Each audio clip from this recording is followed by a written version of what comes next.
I'm standing on Mount Gerizim, known in the Bible as the Mountain of Blessing. The history of this area goes all the way back to the book of Genesis and the patriarch Abraham.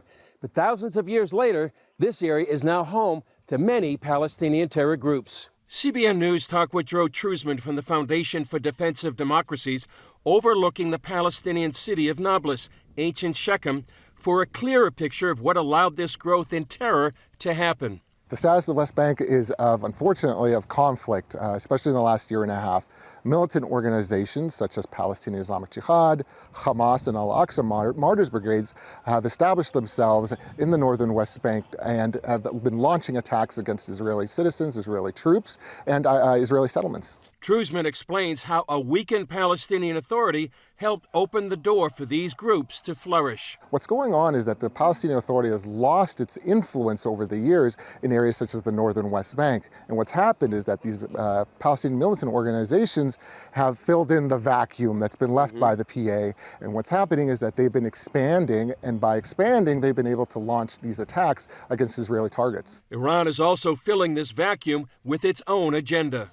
We see Iranian fingerprints all over the current escalation in Judea and Samaria or the West Bank by ways of funding, supplying, or guiding. Former IDF spokesman Jonathan Conricus tells CBN News Iran is sacrificing its own people in its desire to destroy the Jewish state. Iran decided long ago to prioritize its ongoing fight against Israel over its own residents and civilians inside Iran. And instead of building and supporting the local Iranian infrastructure and quality of life for Iranians, the Islamic Republic of Iran is funding numerous proxy organizations around Israel in an overall scheme to attack and to apply pressure on Israel. So the funding, the guidance, and the know-how and the directive are all from Iran. Their goal is to destabilize the West Bank. It's in their interest to do that. And they are undermining the Palestinian Authority. What they're also doing is supporting these groups such as Palestinian Islamic Jihad, for example, or Al-Aqsa Martyrs Brigades. And what's happening again is we're seeing this huge increase in violence over the last year and a half.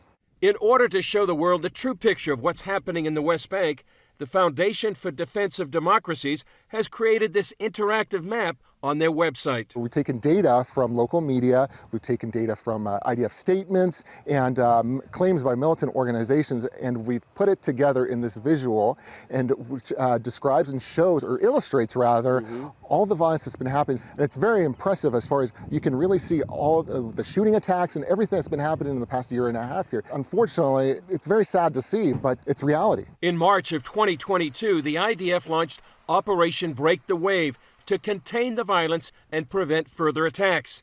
Last year, the IDF arrested about 2,500 Palestinian suspects